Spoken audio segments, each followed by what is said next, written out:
इस वक्त हमारे साथ जुड़ चुके हैं उत्तराखंड के मुख्यमंत्री पुष्कर सिंह धामी जी। धामी जी, बहुत स्वागत है आज तक पर आपका। लेकिन सर, उत्तराखंड की जनता बहुत रोष में है, बहुत गुस्से में है।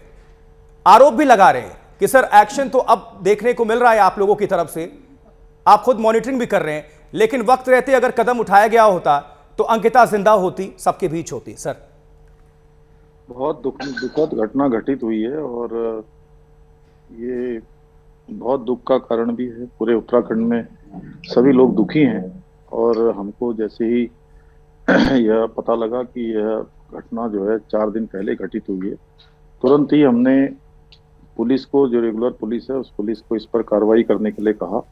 पुलिस ने जो भी आरोपित थे उन सभी को जेल भेज दिया है। और इतना ही नहीं, जो अवैध निर्माण है, जो अलग गलत तरीके से उनके यहाँ पर जो निर्माण कार्य हुआ है, उसकी ध्वस्तीकरण की कार्रवाई भी कर दी है। इसमें दूध का दूध हो, पानी का पानी हो, तो इसी पर कोई भी ये न सोचे कि कोई किसी पार्टी से जुड़े हुए हैं या पार्टी के पदाधिकारी हैं, तो उनको पार्टी से भी हटा दिया है। सरकार में जो उनके भाई थे उनको भी वहाँ से भी हटा दिया है। एसआईटी की टीम गठित कर दी गई है, जो डीआईजी रेणुका देवी की नेतृत्व में एक टीम।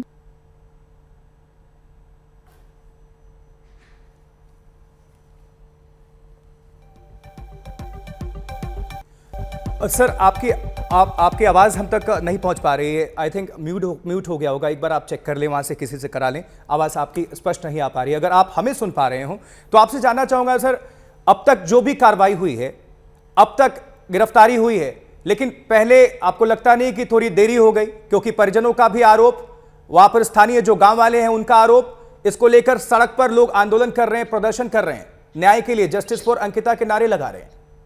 देखिए, अंकिता के साथ जो हुआ है वो बहुत दुखद है और इस पर किसी भी प्रकार का कोई भी मैं कहूँ कि सहन करने योग्य कोई काम नहीं है। इसलिए कोई कितना भी बड़ा क्यों ना हो, कितने भी लंबे चौड़े हाथ क्यों ना हो, इस पर पूरी कार्रवाई होगी। आरोपियों को जेल भेजा जा चुका है। आगे भी हर पहलू का जांच हो, हर पहलू निकल कर आए, कोई भी एंगल न छूटे। हमारी बेटियों के साथ, हमारी बहनों के साथ भविष्य में कभी भी इस प्रकार की घटना की पुनरावृत्ति न हो। उत्तराखंड इसलिए नहीं है, उत्तराखंड देवभूमि है, यहाँ पर हम सभी अतिथियों का सम्मान करते हैं, लेकिन इस प्रकार की घटना को किसी भी कीमत पर बर्दाश्त नहीं किया जाएगा और कठोर से कठोर जो कार्रवाई होती है, कानून उस पर अपना काम करेगा। मैं सभी लोगों से अनुरोध करना चाहता हूं कि ऐसे समय में सभी लोग संयम बना के रखें। बहुत दुख है, बहुत हम लोगों को सभी को कष्ट है, लेकिन अपराधियों को, आरोपियों को किसी भी कीमत पर छोड़ा नहीं जाएगा। सर, साजिश की बात आ रही है, एक दबाव की भी बात आ रही है। डीजीपी से भी बात हुई, उनके तरफ से भी कोई दबाव की बात आई है। आप तक जो जांच रिपोर्ट पहुंची हुई हो, उसके मुताबिक क्या जानकारी मिल रही है सर? क्यों इस तरह के हत्याकांड को अंजाम दिया गया? देखिए, हम किसी भी कोई भी दबाव में ना हमारा प्रशासन काम करेगा, ना पुलिस काम करेगी।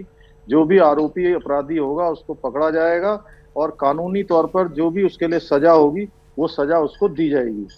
एक सवाल और सर, अब जमींदोज कर दिया गया है, बुलडोजर चलाया गया है, एक्शन हमें देखने को मिला, लेकिन लोग भी कह रहे हैं कि फिर तो जो भी सबूत और साक्ष्य थे वो भी उसके साथ खत्म हो जाएंगे। इसीलिए कार्रवाई को बीच में रोक दिया है कि जो अंदर के जो कमरे हैं उन कमरों को सील कर दिया है और उसमें फॉरेंसिक की जांच होगी। उसके बाद ही आगे कार्रवाई होगी, जिससे कि कोई भी सबूत जो है वहां पर नष्ट ना हो, सबूत बने रहें। इसलिए कार्रवाई को अभी रोककर सील की कार्रवाई की गई है।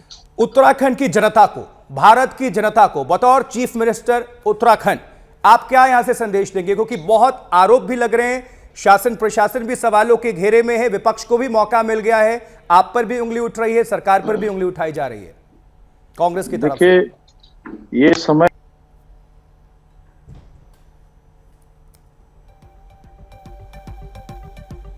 सर, आपका ऑडियो बंद हो गया, एक बार फिर से आप चेक कर लीजिए और फिर से अपनी बात को पूरी करिए वहीं से, क्योंकि विपक्ष बहुत आरोप लगा रहा है और सरकार जो है सवालों के घेरे में।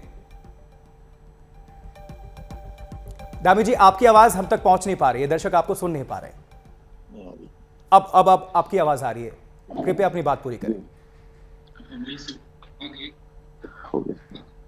देखिए, जी, ये घटना बहुत दुखद घटना है। हमारी बेटी के साथ इस प्रकार की घटना हुई है। ये घटना हमारे लिए बहुत कष्टकारी है और इस घटना की कभी भी इसकी पुनरावृत्ति न हो। भविष्य के लिए ये घटना एक नजीर बनेगी।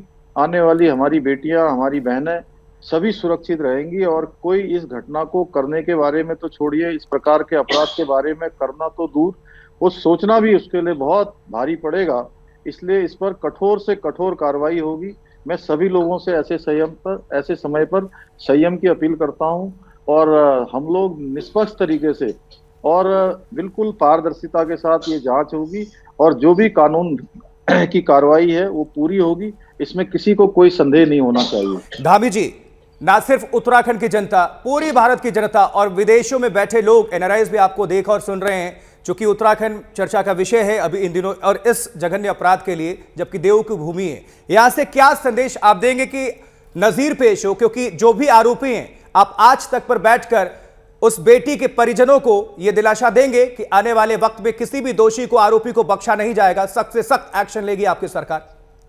सख्त से सख्त एक्शन ले रही है और कल से लगातार जहां जो आरोपी हैं उनको जेल में डाला जा चुका है। जो उनका अवैध निर्माण कार्य है, जहां पर निर्माण कार्य हुआ है, उसका ध्वस्तीकरण की कार्रवाई की जा चुकी है। एसआईटी गठित कर दी गई है और जो भी हमारी पार्टी के अंदर जो पदाधिकारी थे उनके परिवार से, उनको भी जो है पार्टी से निष्कासित कर दिया गया है। साथ में जो सरकार में दायित्वधारी थे उनको भी पद से मुक्त कर दिया गया है। इसलिए कहीं पर कोई जांच प्रभावित नहीं होने वाली है और इस आप कल से देख रहे होंगे लगातार इस पर जांच जारी है और ये जांच तब तक चलेगी जब तक इसके सारे पहलू सामने नहीं आ जाते हैं। धन्यवाद पुष्कर सिंह धामी जी, हमसे बातचीत करने के लिए, अपनी बात रखने के लिए। उम्मीद करते हैं कि अंकिता को, उनके परिवार को जस्टिस मिलेगा, न्याय मिलेगा। उम्मीद भी लोग यही कर रहे हैं आपसे। बहुत बहुत शुक्रिया हमसे बातचीत करने के लिए।